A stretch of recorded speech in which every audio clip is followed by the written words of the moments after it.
Hello students, आज इस video में हम चैप्टर 6 वर्ग और वर्गमूल प्रश्नावली 6.3 से क्वेश्चन नंबर 1 और 2 सोल्व करेंगे। और अगर आपने मेरे चैनल को सब्सक्राइब नहीं किया है तो कर लीजिए। अब क्वेश्चन नंबर 1 देखिए, निम्नलिखित संख्याओं के वर्गमूल ज्ञात करने में इकाई के अंक की क्या संभावना है। तो इस क्वेश्चन में हमें कुछ संख्याएँ दी गई है। हमसे ये पूछा गया है कि इन संख्याओं के वर्गमूल का इकाई का अंक क्या होगा, ये बताना है।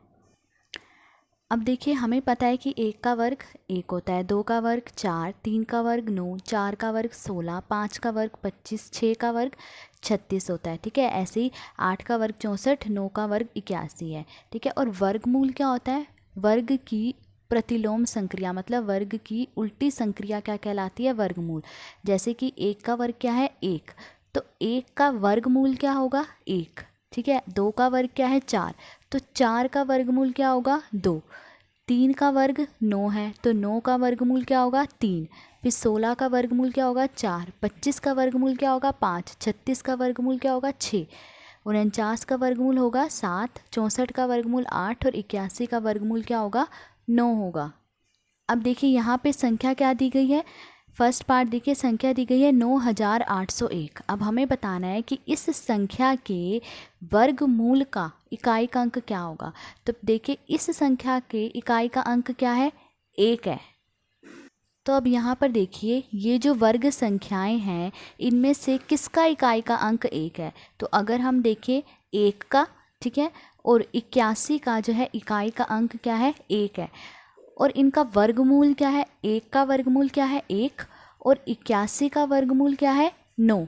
तो जो संख्या हमें दी गई है उसके वर्गमूल का इकाई का अंक भी क्या होगा? या तो 1 होगा या फिर 9 होगा।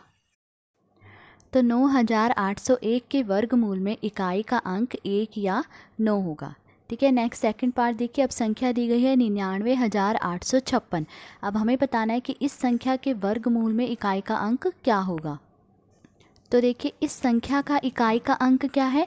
6 है। और यहाँ पर जो ये वर्ग संख्याएं हैं, इनमें किन का इकाई का अंक 6 है? तो अगर हम देखें तो 16 का और 36 का, इन दोनों का इकाई का अंक क्या है? 6 है। अब 16 का वर्गमूल क्या है? 4, और 36 का वर्गमूल क्या है? 6। तो जो संख्या हमें दी गई है 99,856, उसके वर्गमूल का इकाई का अंक क्या होगा? या तो 4 होगा या 6 होगा। तो 99,856 के वर्गमूल में इकाई का अंक 4 या 6 होगा। नेक्स्ट थर्ड पार्ट देखिए। अब हमें ये संख्या दी गई है, हमें बताना है कि इस संख्या के वर्गमूल में इकाई का अंक क्या होगा। तो देखिए, इस संख्या का इकाई का अंक क्या है? 1 है। और यहाँ पर देखिए, ये जो वर्ग संख्याएं हैं, इनमें किस संख्या का इकाई का अंक 1 है? देखिए, 1 का इकाई का अंक 1 है और 81 का इकाई का अंक 1 है। अब 1 का वर्गमूल क्या है? 1, और 81 का वर्गमूल क्या है? 9। तो जो संख्या हमें दी गई है उसका वर्गमूल का इकाई का अंक क्या होगा? 1 या 9 होगा। तो इस संख्या के वर्गमूल में इकाई का अंक 1 या 9 होगा। नेक्स्ट फोर्थ पार्ट देखिए। अब हमें ये संख्या दी गई है, अब हमें बताना है कि इस संख्या के वर्गमूल में इकाई का अंक क्या होगा। तो देखिए, इस संख्या का इकाई का अंक क्या है? 5 है। तो अब देखिए, यहाँ पर जो ये वर्ग संख्याएं हैं, इनमें से किसका इकाई का अंक 5 है? तो अगर हम देखें 25 का जो है इकाई का अंक 5 है, और 25 का वर्गमूल क्या है? 5 है। ठीक है, तो जो संख्या हमें दी गई है उसके वर्गमूल का इकाई का अंक क्या होगा? 5 होगा। तो इस संख्या के वर्गमूल में इकाई का अंक 5 होगा। नेक्स्ट सेकंड क्वेश्चन है, बिना गणना किए वह संख्या बताए जो वास्तव में पूर्ण वर्ग नहीं है। तो यहाँ पर हमें कुछ संख्याएं दी गई है, हमें बताना है कि उनमें से कौन सी संख्या जो है पूर्ण वर्ग संख्या नहीं है।